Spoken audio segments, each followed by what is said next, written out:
You weren't some miracle guy or some miracle company thing. It just keeps destroying everybody. He's still a privately held company, just doing his own thing. 5 years in the Marine Corps, I led interrogation teams and developed informants. That doesn't translate right into maybe an HR or something that translates. We had a run where it was 7+ years of 30+% organic growth, right? But now that we've surpassed 100 million in that market, we've realized like we can't sustain 30% growth in a market like St. Louis. Once we're at this scale, 30% becomes a lot harder, right? To add a $30 million chunk to your business in a year. So that's part of the reason we went to Nashville. That's why we acquired in Denver. We got 130 team members up there. So we said, how do we get into these markets that have wind at our back, where there's a ton of population growth, there's a lot of favorable dynamics in the market. So that's where we want to start, are the things that are high impact, low effort. And then we work our way down that list to the high impact, but high effort stuff. And so, and sometimes, but we got to balance, because at the end of the day, you only got so many change points. I can't go into this business and blow up 100 things at once, right? Because it's not some secret sauce. You're just like fucking go mode constantly.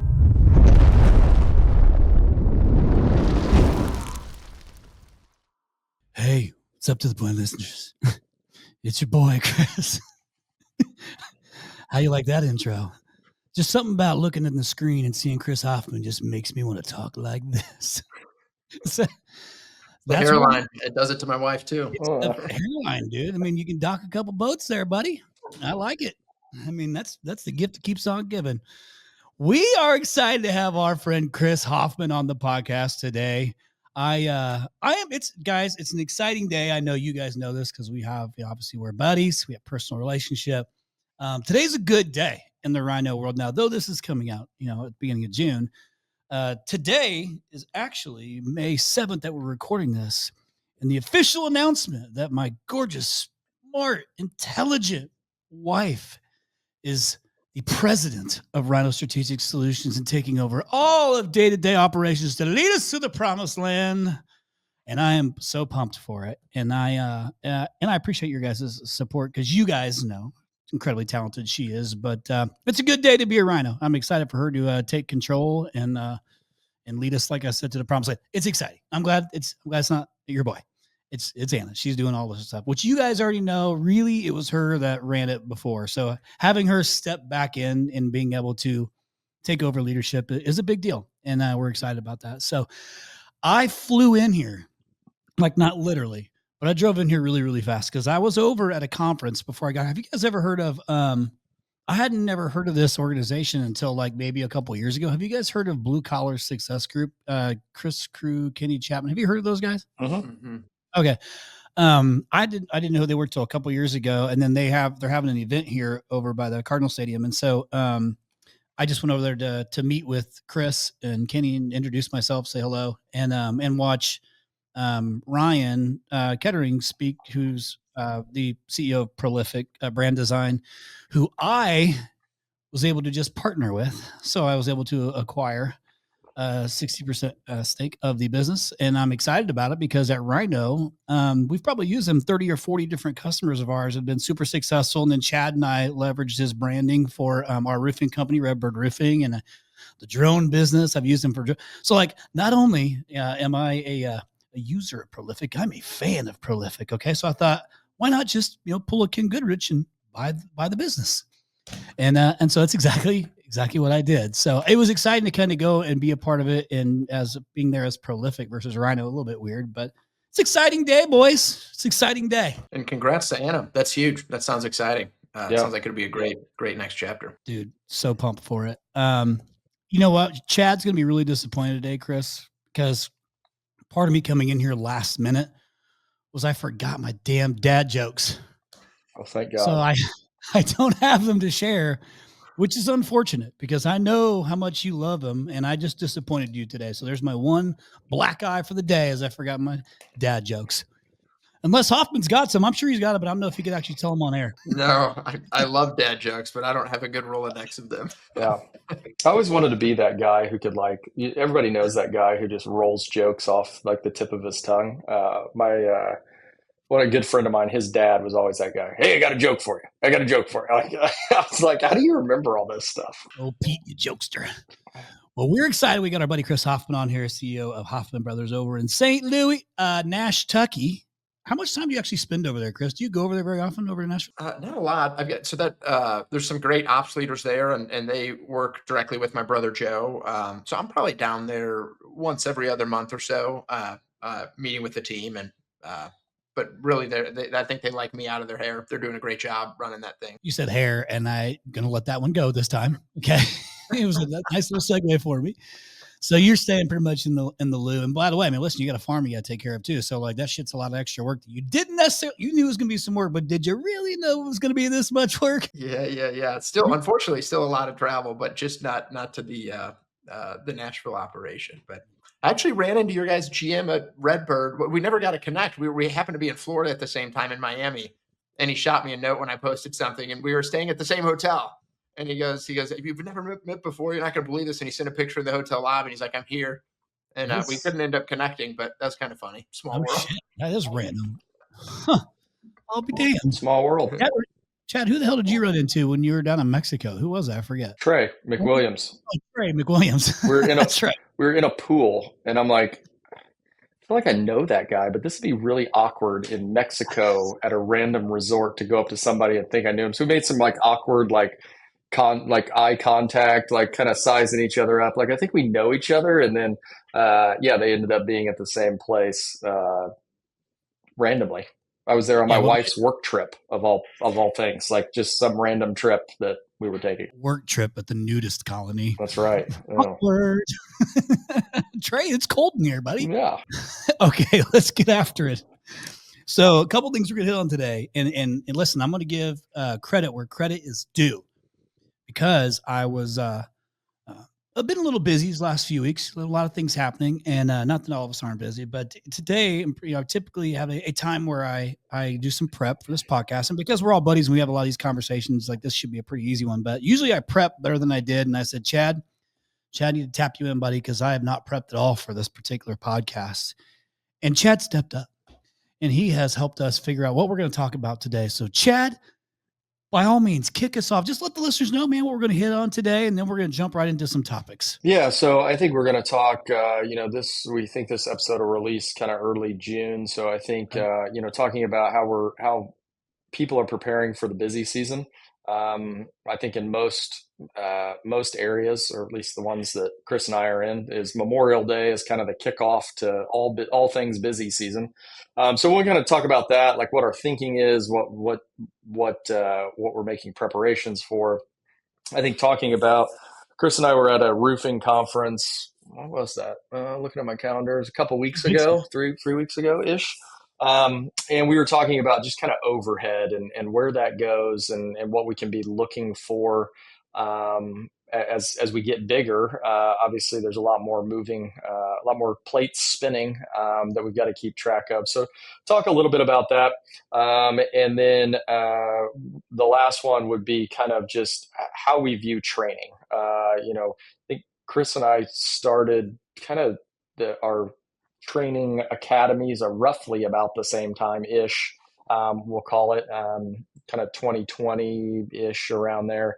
And so I want to talk a little bit about that. I think that the landscape has changed a touch from back during COVID, when it was just hire as many people as you possibly could, and how are we going to train them, and so on and so forth. So I guess before we get started, though, and Chris may or may not know that I heard this conversation.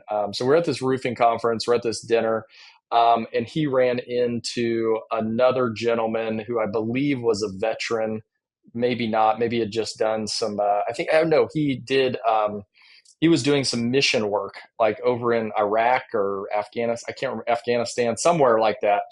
And I overheard Chris telling these stories about kind of the military and his experience there and all of this stuff. And it just floored me. Like, I was just sitting there like, oh my God, like the things that our armed forces have to go through, from training to actually being there and different stuff like that. And so I guess, Chris, the question I would ask you, because I know that there's a lot of people in the trades that are veterans and have served and all of that stuff. Like, what is from a leadership perspective, what did the military kind of teach you, or probably better said, what are those things that as you're going through your day to day and facing challenges that you look back and where I learned that. Like that was like a first, that was my first introduction to that principle or whatever it was. Yeah, it's a good question. Thanks for bringing that up. That's why I don't have any hair. Those 5 years in the Marine Corps. Uh, I think a lot of veterans who transition, whether you're leading a business, whether you're a technician, I think a lot of people struggle with translating their like hard military skills into sort of this civilian career path, right? Because the reality is, like, I led interrogation teams and developed informants. That doesn't translate right into maybe an HR or something that translates. Uh, but I think the things that do translate really well, I mean, what are the things we want in our team members and our leaders in our business? We want people who are reliable, who freaking show up on time, who are prepared, who like want to execute at a high level, right? Who can communicate really well, right? Who can rally around like being part of a team and wanting to like deliver something that's deliver on something that's better than themselves, bigger than themselves. So I think people don't put enough emphasis on like a lot of the soft attributes that veterans learn being a part of that culture. And I think you should take a lot of pride in those things, because as we all know, leading businesses, sometimes it's hard to get people to do the basics, the showing up on time, right? The looking clean and presentable and shaving your face. And but veterans seem to have a lot of that stuff dialed in, right? And I think that stuff, it matters tremendously, whether you're a leader in a business like ours or whether you're a field pro out there, individual contributor. Those skills are incredibly valuable no matter what role you're in. Yeah, no, I think that's super insightful as far as like, how do we translate that? And I think that goes for not even military, but like, what are your other experiences? We've all had instances where we brought someone from outside the industry. That's kind of the big buzzword. Oh, you got to bring people from outside the industry. And it's like, well, what are the skills that we're actually looking that will translate really well? Like, yeah, you're smart, but like, what are the other things? I always look for me, it's like emotional IQ. Like, can you like get in a room, especially can you talk with maybe at a very high level, but then also sit down with a technician and relate with them and figure out what's going on, and they understand that you're there to help. And I think for me, that's been the biggest thing. I feel like people can either talk on one side of the fence or the other, and those people that can jump back and forth and have a conversation and be able to relate with people is hugely impactful. Yeah, no, I think that's right. And I think even if you're not in a leadership role, like even for our frontline team members, taking that same analogy about being able to communicate and sort of flex your style, same thing with customers, right? Like, how do you take something that's inherently complex and difficult, and how do you make sure that you're communicating in a way that they can understand? I mean, it's amazing. In 4 years in the Marine Corps, you get the experience that like some people don't get the chance to have until they're like in their 30s or 40s later in their career, right? You're leading teams, you're getting big budgets, a lot of pressure, you're responsible for gear that's really expensive. Like, those are just all things that a lot of people in other walks of life just don't get the opportunity to do, right? Where you could be leading a fire team of people and you're over in a combat zone and you're executing a mission, and you've got sort of your own, all these different things people are relying on you to do. And I think it's just a great pressure test, right, for these young people. And I think you get 10 years of experience in 4 years, right? And I think that's really useful for young. So moral of the story is, don't hassle the Hoffman because he is certified badass. But it is, I love it. I always love, like, I love whenever you tell some of your stories from over there, at least some of the ones that I've heard. But one thing we kind of skipped past though, and all this stuff plays right into it. And that's, you guys are both leading big businesses. But this discipline, like how communication is key, making sure that you've got, consistent communication across your team, your leaders, all this stuff. Everybody's kind of marching to the beat of the same drum. Like, all these things are important as you're scaling these companies. And Chris, you've been scaling like crazy. Like, no matter what, every time I talk to you or we're all in our group chat or whatever, you're always talking about like these, you just have this constant growth that's happening for you. And it's just like, you're in St. Louis, like, and you're in Nashville, St. Louis, but the biggest chunk of your business is there in Missouri, St. Louis. How the hell you keep scaling so much? Like, what? You weren't some miracle guy or some miracle company, but yet you continue to grow, and people were, and you kind of like just do your own thing. Like, for those who don't know, yes, we have our peer group of guys, and Hoffman's like the rogue dude that does his own thing and just keeps destroying everybody. He's still a privately held company, just doing his own thing. And I love this about you, dude, because I don't think like nothing distracts you. You're just like fucking go mode constantly. But what are you doing, man? How the hell is Hoffman just keep scaling so much? What is it that you're doing? Because it's not some secret sauce. It's funny. The LinkedIn and Twitter posts, Chris, they make it all look great. That's the beauty. Like any good business, if you look beneath the surface, it's controlled chaos, right? Like most businesses. But well, a couple of things. So actually, I got a call yesterday from a leader in one of the big consolidators who operates a lot of brands in the Midwest, and he was asking this question because they have a brand in St. Louis, and a lot of people are asking this question: is like, how are you doing? Because they want to know. Like, it's hard in some markets; people are still experiencing a lot of growth. In other markets, their brands are shrinking. But so I got that call from a leader of another one of these home service consolidators, and he was asking, because we're all asking the same question. It's not useful for me to compare my business in St. Louis to somebody operating in Phoenix or Scottsdale, or to somebody operating in Dallas.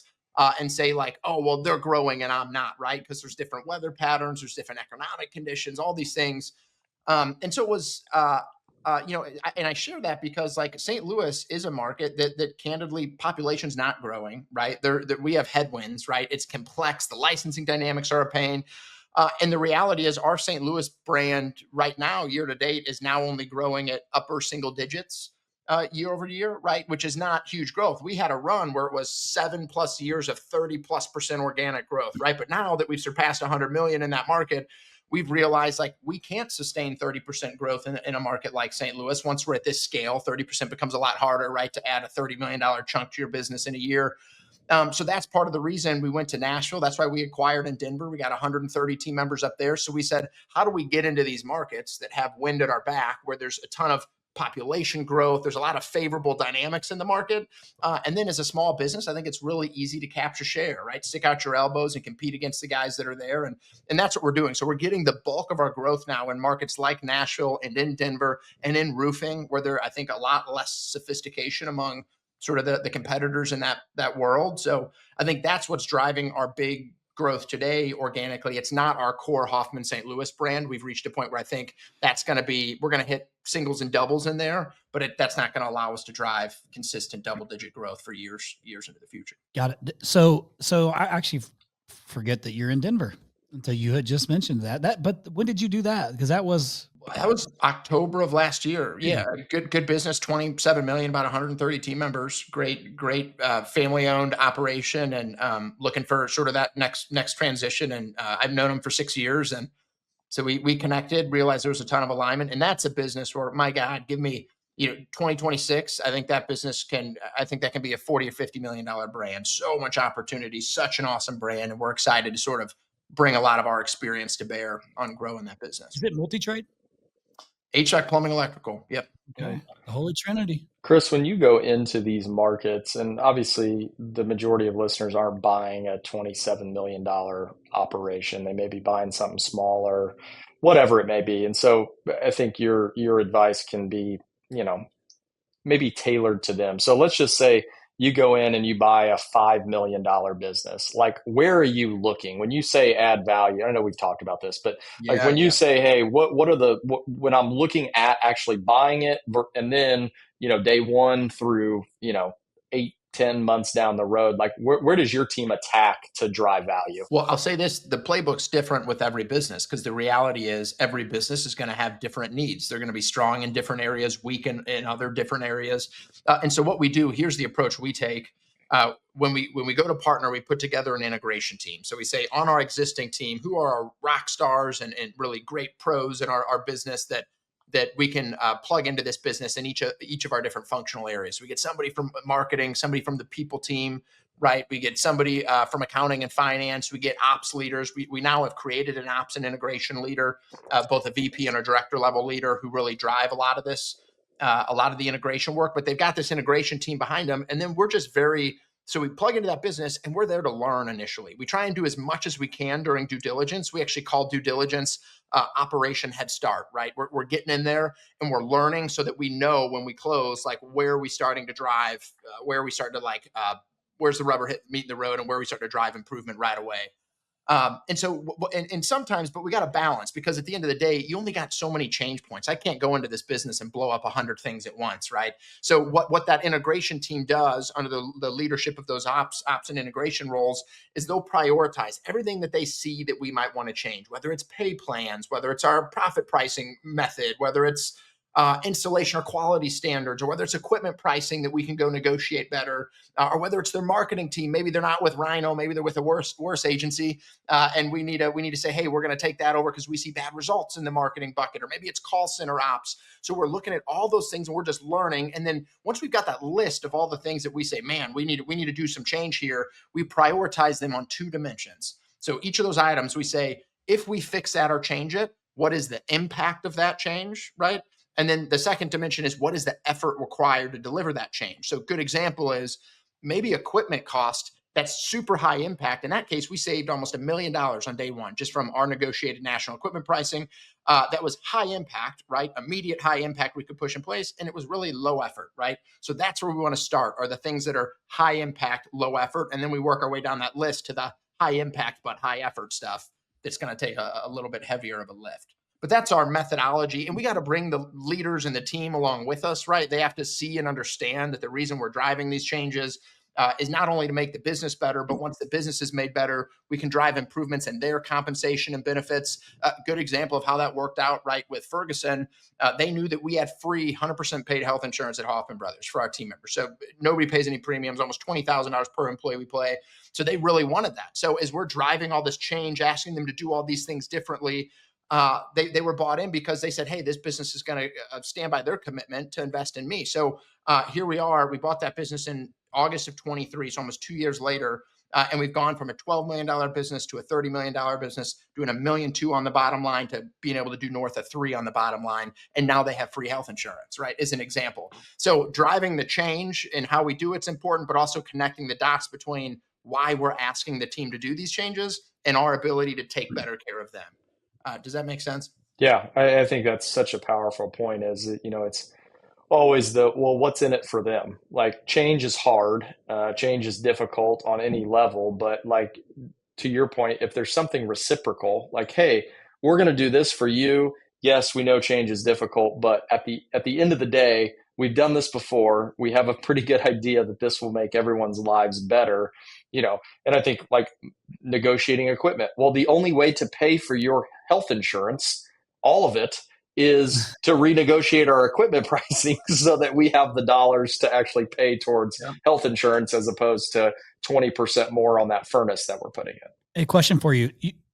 You're talking about high impact, like high impact, high effort, high impact, low effort, like that whole like pecking order of things that you're accomplishing. Are you doing something like that, like in the main bit? Like, probably not like that, but some variation of that just in the main business too. Like, what's the frequency? Like, what are you doing? What's the frequency if you do that?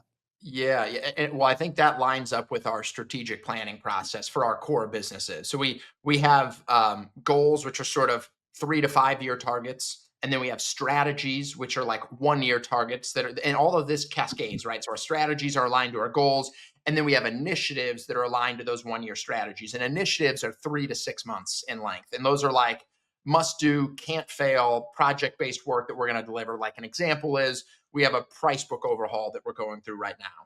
And we have to get it right. We're improving the quality of descriptions, improving the photos that go in there. We're categorizing all of our tasks into low perceived value, medium perceived value, high perceived value. And then we have different billable hour rates associated with like the customer perception of value across those task codes. So whole price book overhaul. But that's an example of like a 3 to 6 month project with maybe there's a second phase or second project, depending on how we scope it. But yes, when we go through that strategic planning process and we're picking initiatives that are aligned to those strategies, our list of initiatives coming out of strategic planning, there were like 25 flipping things on there that we wanted to do. But the reality is, I can't come into our team and say we're doing these 25 things in Q1. So we only picked 5, right? And they're 3 to 6 months in length, those initiatives. And now they can vary by business. Some of them might be the same, like price book is affecting our whole footprint.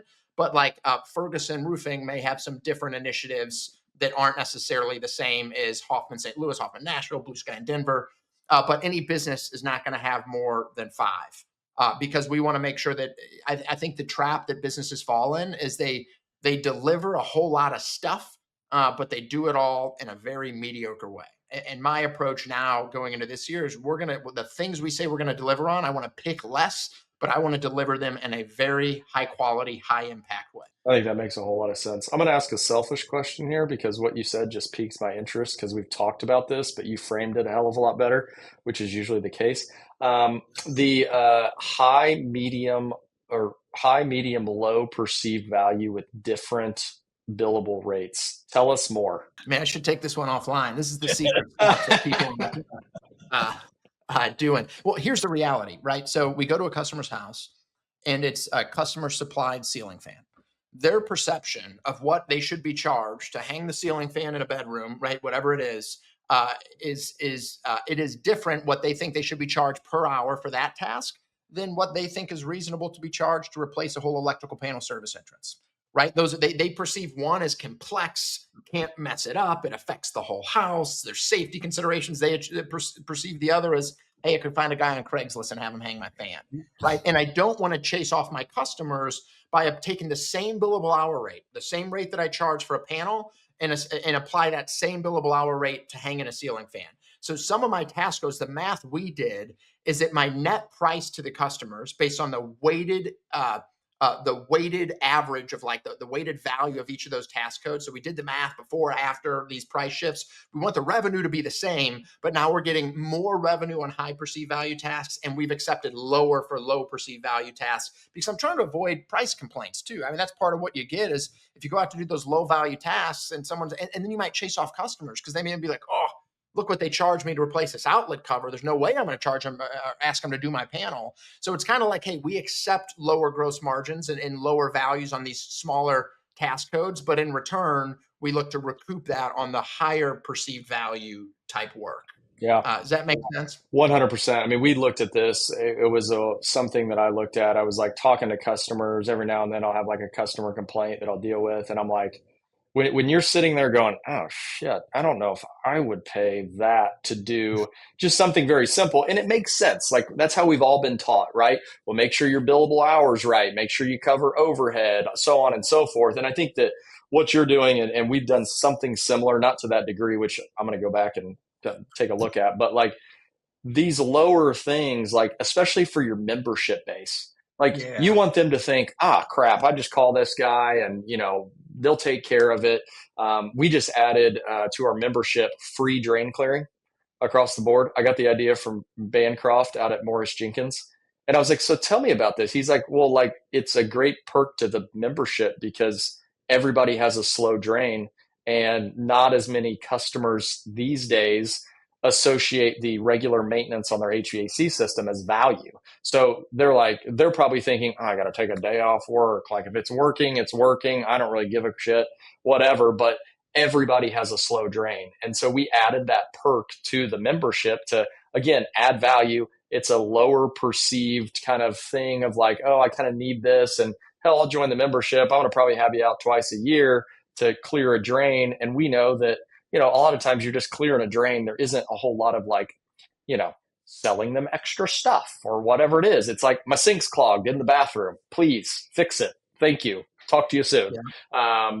I think that you're spot on with that. I think that's something that listeners can definitely take a lot away from, especially if you're getting like complaints on the pricing. Like, you can only stand behind the cost of replacing the flapper for so long before you're like, that is a little salty, I think. Yeah. Even like small ones like smoke detector batteries. Like just what's a flat? What do you charge? $50? Just like not a huge deal, but it's like a quick value add that you're in there with a homeowner. Maybe they're elderly, maybe they can't access it. Just like, especially for your members. Yeah, those are things that like we should just do when we're in the home and not try and charge the same billable hour rate. I can imagine right now people thinking, because you're basically talking what Tommy will say long-term greedy. You're thinking like, hey, like I'm doing this right now because it's proving value. And then when it pops, they're going to be like, okay, these guys always took care of us. They didn't, right? Because So I can imagine people listening right now thinking, dear God, how am I going to figure out how to change pricing on installing an outlet or an outlet cover or a light cover? And by the way, I should know the answer to this because in Chad's room at Casa de Yano, I had to change out the light switch because he couldn't figure it out. I slept one night with the lights on because I could not figure out how to turn the damn thing off. So I had to take the childproofing off of the light switch for Chad to figure it out. Safe to say, Chad doesn't get too involved with the electrical side of Hoffmann Brothers. That's right. Yeah. But I think to answer your question, I don't know how Chris would answer this, but like for me, it was literally just going through with my customer hat on. A great person to ask is your CFO. So like my CFO actually, unbeknownst to, or probably different from most, he's pretty handy. And like, so I just like started like asking him, like reading off the task and being like, would you pay for this? And he's like, hell no. I go, okay, well, that's the task right there. I said, okay, let's go to the next one. Would you pay this dollar amount for this task? Oh, absolutely not.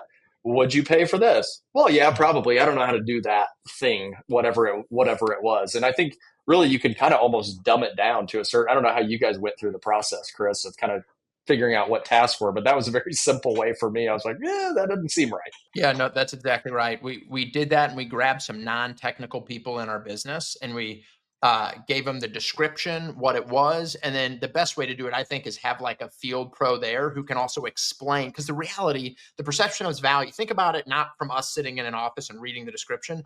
Think about it like you're sitting in the basement and you're with a customer and you're looking at the electrical panel and they're asking you about, oh, so you're going to do what to my panel to replace that breaker, right? Like think about the value that they're going to perceive through not only the description, but what the field pro is relaying to them. And so having the field pro there as you march through all the tasks to answer those questions and present what that looks like, then allows them to say low, medium, high. And so you go through, grab some people that aren't technical by background and go through that process. And it's not perfect, by the way. The other way, so after you built it and you put it in place, and you're rolling it out and doing that work, then you can start like a good leading indicator for whether your pricing maybe is in the wrong bucket is your conversion rate. Are you seeing a lot of single tasks for one type of call that you're seeing you're converting really low and you're like, oh shit, why am I trying to charge $280 to swap a light cover, whatever it is? Hey, I want to impress you guys real quick. Are you ready? Oh boy. That doesn't sound very encouraging, Chad.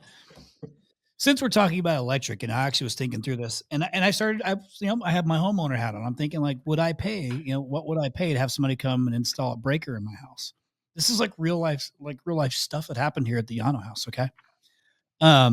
I go out to the garage and Mason's got his electric bike. My son's got his little electric bike plugged in, and I'm like, this thing's not charging. Like, what's going on? I'm like, wait a second. I'm trying to open the garage door. Garage door don't open. I'm like, what in the hell's going on? Like, that side of the garage doesn't work. Chris, the way my house is laid out, I've got, two separate garages, and it wasn't working. So I was like, something's wrong. And I'm like, I'm looking for the GFI, I'm like, oh, it's good to go. I'm like, so it's gotta be a breaker problem. So I open up the old panel, cause I'm a troubleshooter, Chris. I go to the panel, open it up, and the breaker's tripped and it won't reset. So I'm like, oh, bad breaker. Cause I'm an electrician. So I'm like, this can't be that difficult to change a breaker. It's one wire. I'm like, so your boy said, I asked Jamie, I asked our, my assistant, I said, hey, we see what the, they're going to charge us to come and swap out this breaker. Because like, I don't want to deal with it. And it was like like 200, like 240 or something like that. And I was like, fuck that. I went to Ace Hardware. I bought the breaker. I came home, I undid it. I installed it, boom, popped it in. And it cost me what? $18, $20, whatever the hell it was. And so if they'd have come to me though and said, oh, this thing's going to cost you, $100 to do it, I honestly probably wouldn't even, I'd just be like, yeah, that's fine. Cool. $100, you come and do it and change it. And I just saved myself 15 minutes. But the thought, for me, it was like, $200 seems like a little aggressive, man, to swap out a breaker when it's literally you pop one wire out, you pop the wire out, put it in, pop the sucker back in. I mean, as long as you don't electrocute yourself, you're good to go. Like, I guess there's life at stake, I guess if you don't know how to change a breaker, but. Yeah. The other layer of complexity I would add to price book that I think is useful, right? When you start playing the price book game on advanced mode beyond just flat rate, everything the same, billable hour rate, is like how you then construct your bundle pricing. So for example, if someone comes out and they're replacing their breaker, and we have to charge more for that first task code because like that's all the drive time, right? If we're just running around doing single task tickets, right, then like that's not super efficient. Versus if I have an average task per call of 3 or 4 or 5 or 6 or 7, whatever it is, then what I need to charge per billable hour per task goes lower. So having dynamic pricing that can allow your pricing rules to allow you, when you have those multiple tasks and bundle, allow that billable hour rate to come down, and then you'll get higher tickets. Because to your exact math, if you're already out there and you've done a repair, whatever it is, on a separate panel, and then you got a bad breaker, it's like, think of your time. It'll take that electrician 10 minutes, 5 minutes to pop in the new breaker. So you don't need to charge $280. You could charge $100, whatever it is. And I try to think through like, because I'm in this business too, and I understand when you roll a truck costs money. Like, so I'm thinking about that, but I'm like, even at that, I'm like, shit, well, if he comes here, you better do something else. Like, that's where my head goes to. And like, okay, well, I know that I have this other outlet, by the pool pump that needs to be replaced. So like, maybe let's have them change that one while we're here too. But if you start charging me the same billable hour, to do those two simple tasks, now I feel gouged, right? And I'm like, okay, I'm never using this guy again. Well, I think the good thing about, a ton of great price book stuff. I think more importantly, what you said at the top, Chris Yano, when talking about Anna taking over as president, I think what this conversation has lended itself to is Anna now knows as president where she can place your talents. And that may be the RYNO handyman instead of something maybe a little bit more important.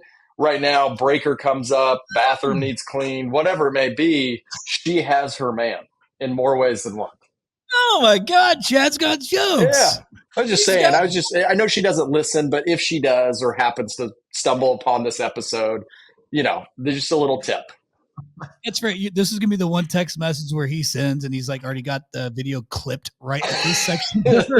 Like, I've never gotten one of those from you. Yeah. Yeah. Well, thank you for that, Chad. I appreciate it. Yeah, no problem. He's really coming out of his shell. Should we transition? We're like a little over half hour into this thing. Should we transition into another topic, Chadrick? Well, we haven't talked about any of the topics that I said we were going to talk about, but I think we've really dove into some really good stuff here. So that's good. One of the ones was kind of busy season. Like, when you think about going into busy season, primarily on HVAC, like what are you guys at Hoffmann, like, what are you thinking about? Obviously, probably it's probably an April and May kind of push to get everything situated. Like, what are some of the things you're thinking about that maybe others aren't thinking about as they go into this season? Yeah, and I'd love to hear your thoughts on this too. But I'll start with it is really easy in like February, March, April, when things are slow, to like downsize your workforce, right? Because that's super easy to get into that mindset. Like, on the contrary, I think that's the time where you lean in and try and pick up the best installers who maybe aren't getting work. And if you have to carry people that maybe aren't as productive as you would like them to be because you don't have the work, I think those costs that you incur by carrying maybe the right size team during the shoulder season, I think those costs are more than recouped by having the capacity you need when the weather turns, when summer hits. Now, that being said, I think some of the things we do to expand our capacity heading into summer that can help, a couple of things. So one, we have what's called this is a very tactical thing I think people could apply right away. We have what's called like a 6-day volunteer bonus. So say you're an install crew and you've already installed a system 5 days a week. If you volunteer for that 6th day on a Saturday, there's a significant spiff and incentive that goes to both the lead and the apprentice to then go and put in that additional system on a Saturday. And we call for that 6-day bonus, which is really lucrative for them. I think it's almost like $300 per guy, plus they're getting time and a half. So these are like $1,000 plus earning days for them. Each, like the installer and the apprentice. But for them, that's great. And we bite off. We do that when I see we're like 2 or 3 days backlogged. I activate that 6-day bonus, try and bite that back, keep that backlog as low as you can when the weather turns. And then the second thing we do is we prepare what's called flex crews. So I have my service department's a lot bigger, right? And the reality is we also put in place blackout days for maintenances. So we won't run low priority functioning maintenances during certain peak months when the weather changes. We just say we're making room for just demand. And then the other thing we do is we activate these flex crews where we've cross-trained some of our service pros who were, a lot of them, former installers, and we'll provide incentive for them to do this, to then form 2-person flex crews that then, if we're at say 15 crews in St. Louis, I can flex up to 20 crews by putting 10 service pros together when my backlog gets backed up. And the reason I really like flex crews is I don't have to carry those extra install crews all year. Like, because the shoulder season gets painful if I have 25 crews in the shoulder season. Even though I could keep them busy during summer, I don't want that in February. But having the flex crews where I can take folks and mobilize them into additional crews is a great way to keep that backlog bitten down. And at the end of the day, 2 service guys putting in an install a system for 15 grand is going to be more revenue and a better outcome than the revenue that 2 service guys generate running calls in a day. Yeah, I think that's a great point. I would think one of the things that we actually just ran across is we staff up for summer. I was having a conversation with our service manager here in Indy, and we were talking about like, hey, we're going to go find you like 3 or 4 more techs right before the busy season hits. I want to get 3 or 4. And his response was, well, explain that to me, because like right now it's mild-ish. It's beautiful out, 75 and sunny. But it's going to get up into the 80s next week. And the one thing that I think is important for either the business owner or your service manager to understand is we know that we're going to be busier, but his comment was, well, we already have more than we had last year. So aren't we good for growth? And what I explained to him is I was like, the one thing that you never see is you don't see all the calls that we didn't book because we couldn't get there in time. And he's like, oh, I'd never really even thought about that. I was like, yeah, you think you're busy right now because one, our capacity states, it's reflective of how much staffing we have. And yes, if we add 2 technicians, that's another, 8 to 10 calls that we can run a day, which is great. But what I told him is I'm looking at all of our missed opportunities where someone wanted me there either today and we couldn't get there because we were full. And when I'm looking at that in 75-degree weather, I'm saying, hey, there's more demand on the horizon that's going to be there that a lot of your frontline managers have no idea is there. But you do. You realize that, hey, we don't even have to spend another dime in marketing. I just have to have the capacity to go handle this in a timely manner. And that was like eye-opening to him. He's like, oh, I didn't even think about that. And nor should he. It's not like he has, purview into the call center and what we're not booking and different stuff like that. But it was kind of a good lesson. And I've decided that next Tuesday, we're going to talk about this and like give people a bigger scope of here's how the business kind of works and here's where we're missing out and here's why we're scaling up and so on and so forth. Because I think sometimes managers can feel like, oh, shit, he's just adding a bunch of people to me that I got to go take care of and this, that, and the other. And what am I going to do? And yeah, I want to hit my budget, but I think I can hit my budget here. And it's like, dude, throw your budget out the window. Like if there are calls to be ran, let's go run them and we'll just blow the budget out the water. I think you raise a really good point. And I think like naturally my install leaders, like they love it when there's a 2, 3, 4 day backlog. Oh, yeah. Let them like get their equipment ordered, be in their groove. That's got like no urgency to like get the next one set up the next day. But to your point, like if you can maintain, Nexstar talks about this next day availability. It is super hard, but that's why like with the flex crews and the 6-day bonus, like we try and bite down that backlog as soon as we can. Because to your point, Chad, if you can say, if you're in a customer's home and they don't have HVAC, and it's like, you can say, oh, I can put this in tomorrow and it's 100 degrees outside. Like that's going to be a very different closing rate than if you say I can put it in 3 days or 4 days. Like 3 days with no AC in July in St. Louis is going to be a problem, right? But I think to your point, there's that hidden demand where if you're at next day, right, if you have that extra capacity, I think you're going to win those marginal jobs that you would otherwise be 2, 3, 4, 5 days out on. Yeah. So one thing that here's another tip for listeners, just to kind of piggyback on this. So this is something I learned from Dave Geiger. I was out at his shop. It's been a couple of years ago now at this point, but I was out there and they were running this thing. Like I saw on their like website and on their ads, they're like next day install guaranteed. And that was the first question I asked him. I was like, Dave, tell me a little bit about this. Like, there's no way that I know you've been in this business a long time. I know you're super smart, but there's no way that you have gauged how much capacity you need to put in one every day the next day. He goes, yeah, but it gets us in a hell of a lot more homes when customers think that we can. And oftentimes we can put it in next day. But he's like, if we don't, then we just give them a discount. Like, okay, we already got in the home. We won the job. I'm sorry, Mr. and Mrs. Customer, we are completely jam-packed for tomorrow. What if I take a little bit of money off this job and we'll put it in the next day? Well, they're getting something for it. You're getting in the door of a job that you typically wouldn't have got into. So we run that all year long. Like even in the summertime, like it's next day guaranteed. And if we don't, then we'll give the customer like $500. Okay, here you go. We'll take this off the job. At the end of the day, what's it to us? We got another job on the board. We book it. We're ready to roll. I really like that. Yeah. Just bring in a couple oscillating fans. Yeah. Just blow the humidity all around there. Yeah, Mrs. Jones, what do you want? Here's an oscillating fan. Bring in two. And at the end of the day, if you can get in the door, you got to think too, your competition is in the same predicament. And as you get bigger, they're in a lot worse predicament than you are. They're booked out. If you're booked out 3 days in St. Louis, they're booked out 3 weeks. And so if I can just get in there and I can put you in 3 days, not next day, then I still win the work, as opposed to, well, I'm not looking anymore because I'm already on the schedule. And I guess I've, come to grips with the fact I'm going to have to wait 3 weeks to get this damn thing put in. Hey, so when you're carrying, when you're carrying the teams before you get into the busy season, waiting for it to come, is that the time when you guys I guess this is probably for both you two.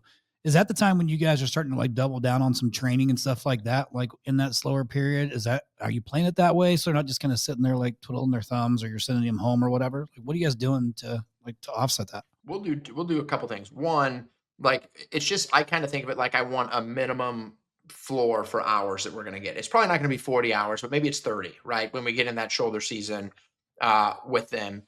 The other thing, so absolutely, yes, run training. The other thing we'll do is take our HVAC field pros that have extra capacity in the shoulder season, the installers, and cross train them to run maintenances on functioning less than 5-year-old systems, right? Because that's where things are not going to be broken. Heck, have them do it on ones that you installed, because then they're going out and running the maintenance on the systems that they've installed that we know where it was done right? So they're not worried about troubleshooting, and it's something where they just made a buying decision. So there's not like opportunities to upsell as many accessories or other things. So cross-train them, have them focus on less than 5-year-old functioning systems that you installed. And then that gets some hours too, where they're also revenue producing. Yeah. So we do ours. We used to do ours where we did that very same thing. We did training. We still do, obviously, training. We don't do the cross training thing, but I wrote that down because I really like that, especially for like apprentices who may one day want to get into service anyway. It's like, all right, let me take you in. And I like your idea of doing it on the equipment you installed. Is they put the shit in, and it's the brand of equipment that they work on every single day. Like they should know what's going on there. What we pivoted to here at the beginning of the year is we pivoted to a new pay plan. And so that pay plan essentially pays the installer and the apprentice a percentage of the job that they install. So my guys can make probably 30 to 40% more than they could on hourly by just installing like 3 days a week. And what it's done is it's helped level out our labor. So like we would see labor swings, in the summer when you're full tilt and running, your labor's running really low. But in the off season, you're just eating it. You're up 12, 13% labor on installs because you don't have the revenue to cover it. So what our thesis is on this is, if I can pay you more per job, you're going to make more in the summer, which you're going to hopefully look back and say, when you're a little bit slower and you only work maybe 2 days a week in September, well, shoot, I've got all this money that I made during the summer when the getting was good, and so on and so forth. And I think that we tried to do that on hourly, but the hard part was like, well, I was still banking on working 40 hours a week every week for the full year, even though they've been in the business. And it's like, well, why don't we just shift this to where we just pay them a percentage of the job? Like I've got guys that, installers that will make very, very good money. I've had guys that were trainers or field supervisors go back into the field. They're like, hold on a second. Like, I know how to put this stuff better than anybody on our damn team. I'm just going to go do this and make a ton of money. Like the heavy lifting isn't that big of a deal. I'm going to go make it while I can. So that helps in the slow season when you don't feel the guys don't feel it as much because hopefully now there's some financial training that goes into this. But hopefully they've made more money than they ever would have in the busy season. And now in the slower season, they're like, oh, this is great. The weather's nice. I'm, hanging out with the kids or doing whatever, taking care of stuff around the house, whatever it may be. So that's something that we pivoted to. Again, you'll see a common theme. I got that from Jonathan out at Morris Jenkins. I was like, how do you pay these guys? Like, how are you able to staff for this? And he told me about this pay plan, and we moved to it. And we're still, this is month 5 of it, but we haven't had really any complaints. It's helped in recruiting because guys can see, like, it's easy to map, like pencil, like, hey, if you work 3 days a week, our average ticket is, 12.5. That's this percentage of the job. If you put in 3 jobs a week, this is how much you're making. And they're like, oh, what? I'm like, yeah, it works for me, but I'm not paying you when, I don't have work. I really like that. The other thing I really like about that is the incentive to get the job done faster, right? I think when you pay hourly, right, there's really no incentive to get it. If you have a 2-day job and you think you can get it done in 1, like, why? Right. Yep. You just gotta bust your tail for it. Whereas if it's summer and you've got a backlog and someone sees a 2-day job, they can get it done in 1. And if they get it done in 1, they're still getting paid the same as they were going to get if they got it done in 2. I remember when you were telling me this, Chad, when we were in New York together, but my gears were clicking. I sent an email to the team with your plan, but I like it for that reason. That's one of the bigger motivators to me is like, if you pay hourly, you get hours, right? If you pay on that sort of percentage of the job, you're going to have people that want to get jobs done. Right? Yep. You're going to get jobs. Yeah. And it's worked for us on 2 sides of the coin. So that exactly. So I actually just heard an example from our install manager that, like, one of our trainers went back in the field. He put in 2 complete systems last Friday and was still done by like 6-7 o'clock at night and was happy as a hog. He's like, he put in like over $100,000 worth of equipment in a week. And I think he makes like 6% on that job. He's like, dude, all day long. And the other caveat, or the other piece of that puzzle that we looked to solve, was warranty recalls. And so what we do is, if you make a certain percentage, we hold back a percentage for 60 days. So you get, if you made 6, we pay you 4, we hold back 2 for 60 days. And then at 60 days, if there hasn't been a warranty or recall on that job, then you get your extra kicker on that job. So what we've seen is recalls and warranties have went down because they're like, hold on a second, I've got money tied to that I'm going to be getting. So I want to make sure that this is done right. So yes, I want to do it efficiently and I want to get it done fast, but I also want to make sure all my T's are crossed and my I's are dotted because I want that extra 2% there. I mean, I've got an installer, I think he said this week, that we will pay him like $9,000, like for the work that he did, plus his like bonus kicker because he didn't have any warranties or recalls. And like, I'm thinking about this installer and I'm like, this dude has got to be on cloud freaking 9. Like, hey honey, look what I found right before Mother's Day. Look at me. I got this. Yeah. That's amazing. Yeah. That's awesome. Is that common? Is that very common? What? To do that holdback like that? I'm not sure if I can't remember if Jonathan does the holdback or not, but that was like, I think he does, because I think I just took what he did. I mean, let's not change it. He knows what he's doing. But yeah, I think that they had like a piece. There's different ways to track it. Like, I know some people who will, like, if there's a warranty or recall, they'll charge them like $100 per recall. So like, if you had a recall, then like you may see your check less. If you had 2 recalls, less $200 for that recall.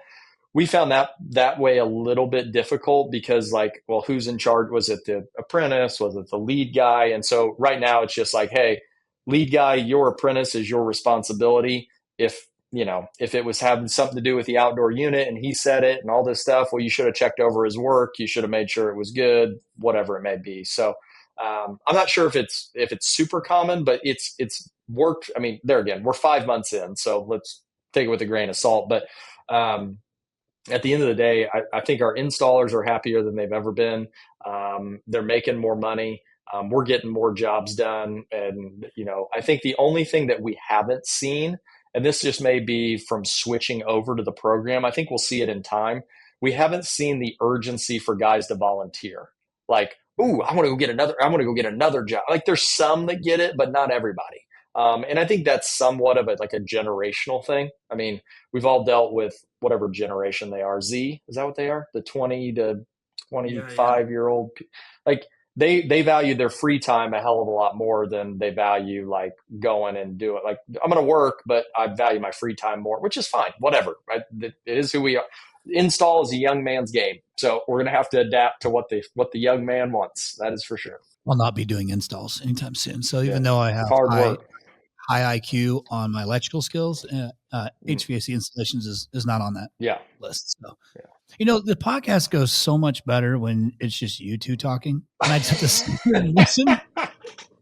This was great. Like this last little 15-minute stint is like a dream. Like you guys were on one. That was great. And for the listeners, that's pretty much how our conversations go.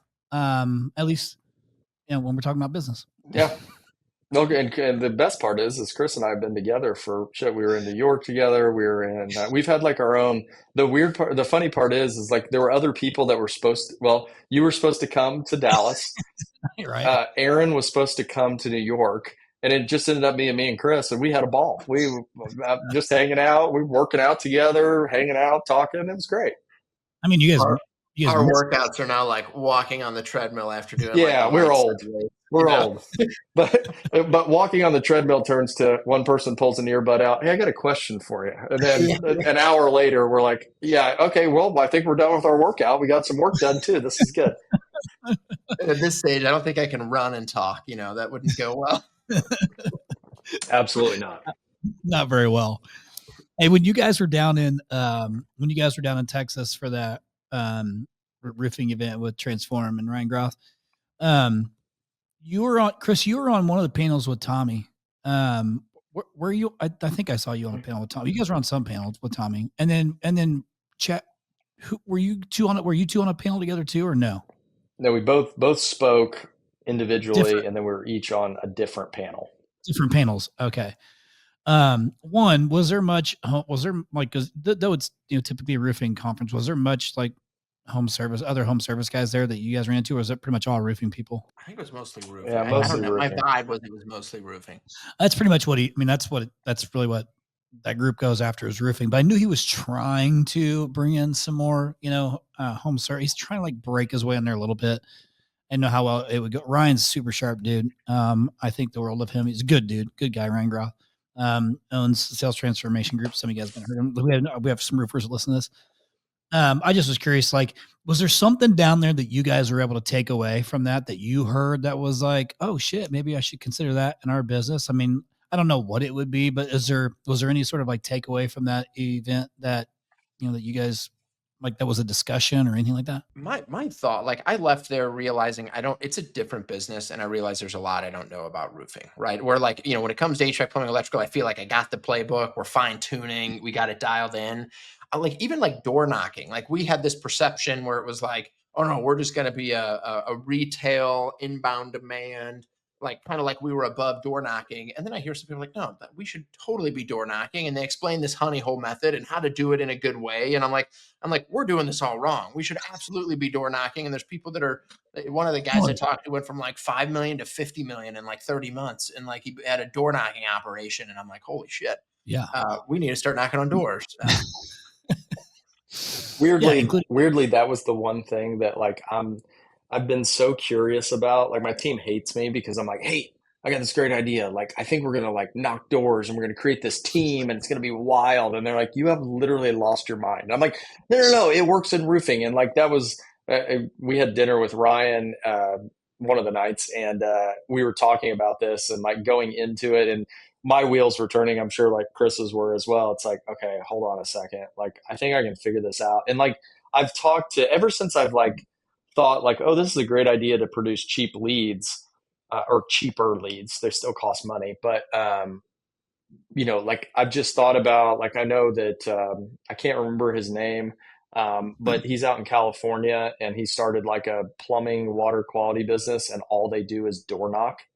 And, you know, I've met with like painters here in Indy that are doing like 9 million of revenue just painting And I'm like, well, how do you produce your leads? And like, we just knock on doors. And I'm like, well, that seems super simple. Why are we making this so difficult?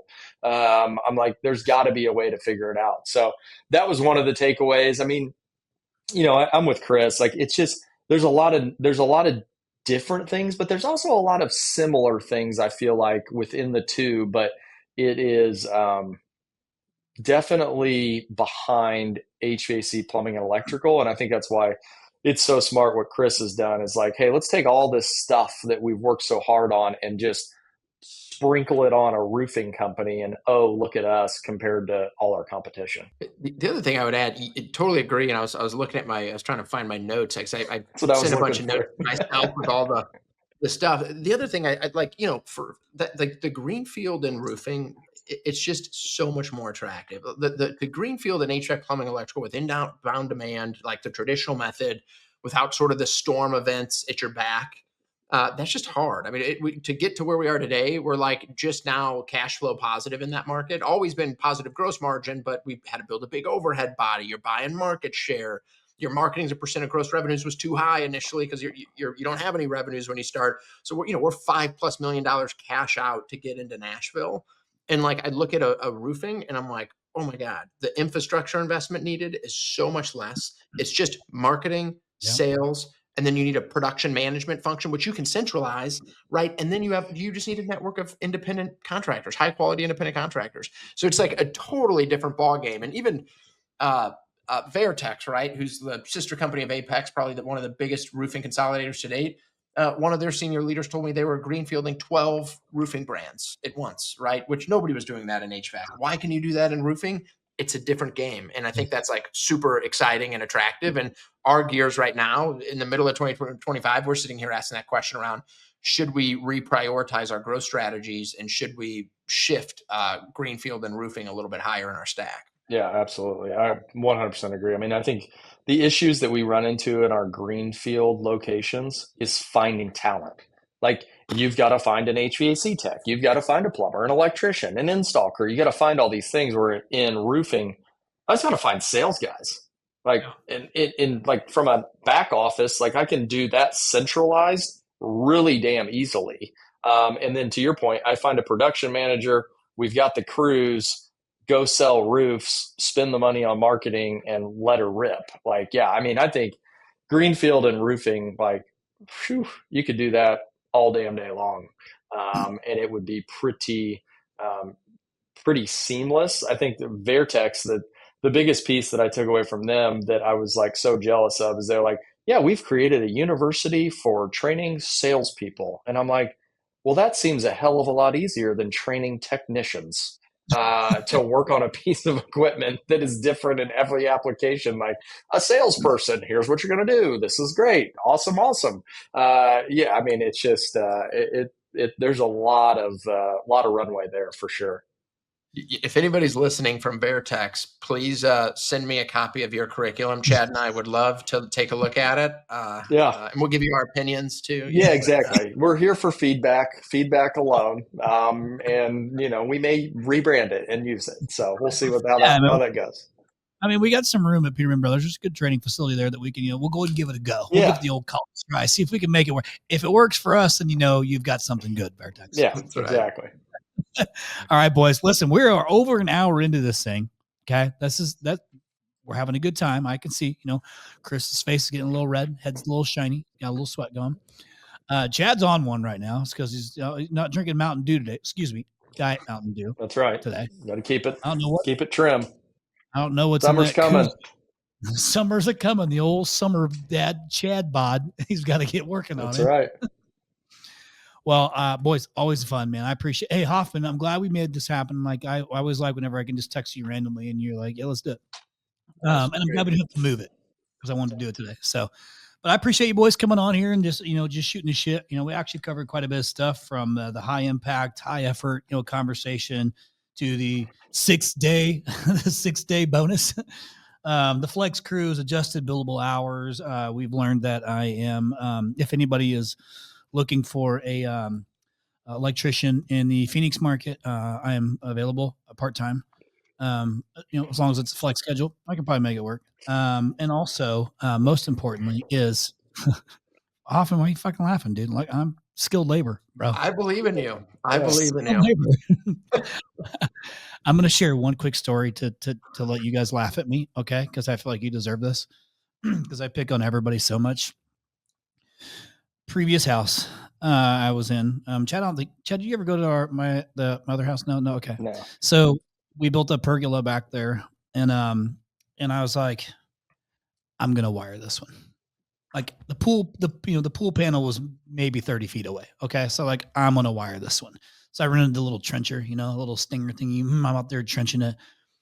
And I'm running the pipe. I'm pulling the wire. I got my little junction box. I'm running I'm putting the TV in there, a fireplace, the ceiling fans, all the lights. Like, I pulled the wrong size wire. I wired it all myself with the wrong gauge wire.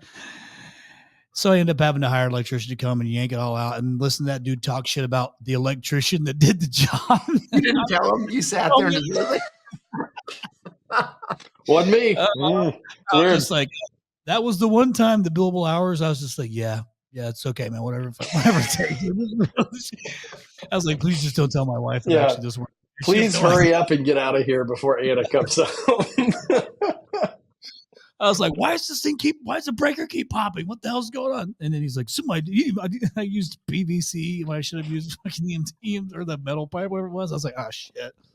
So maybe if you're listening and need an electrician in Phoenix, maybe don't consider me. Okay. I should just stick to my job. Yeah. He's just the breaker guy.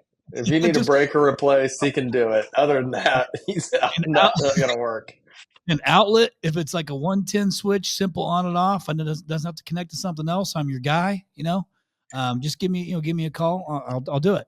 I don't want nothing to do with ceiling fans, like that stuff. You got to hold that thing up there and hang it. I ain't doing any of that stuff. But Hoffman, real talk. For years you've missed years. That's more than one. Keeps having kids. RYNO X, because you just keep pumping out babies. Okay. What I feel like RYNO X 2026 is going to have to be in the end of February. It seems to be what works best.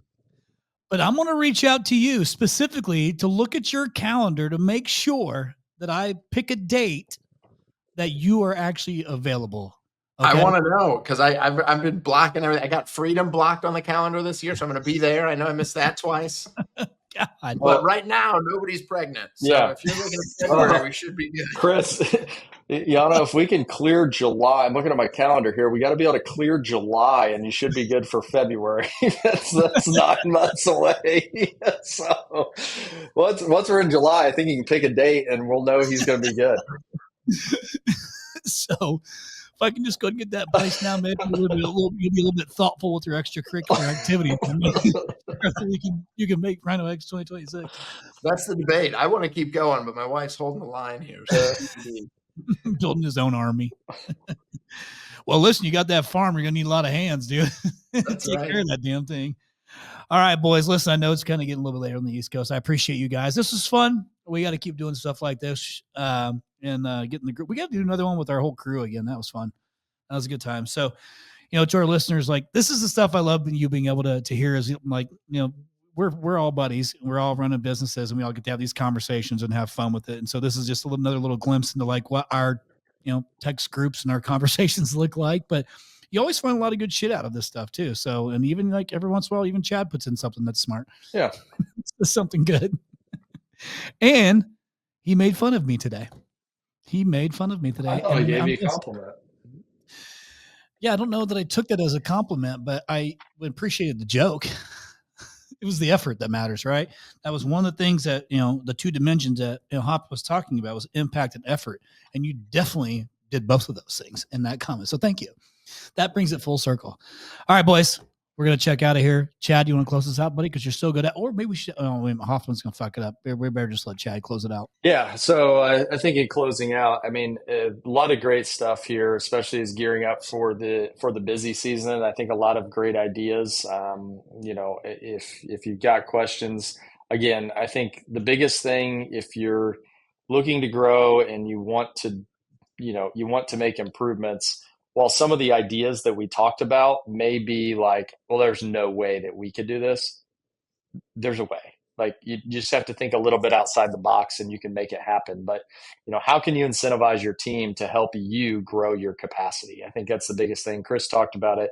That's what we've done with our install comp is like, how do we incentivize guys to want to do that? And I think if you can set yourself up for success for the busy season, obviously we know a lot of money is made in June and July and August, hopefully September. That'd be great. We'll hold out for some warm weather. But again, as my good friend, well, I got two Chris's on here. I keeps getting weird because I'm like, oh, Chris, who's Chris? But as my good friend Chris says, you don't got to do everything, but you got to do something. No 0 days.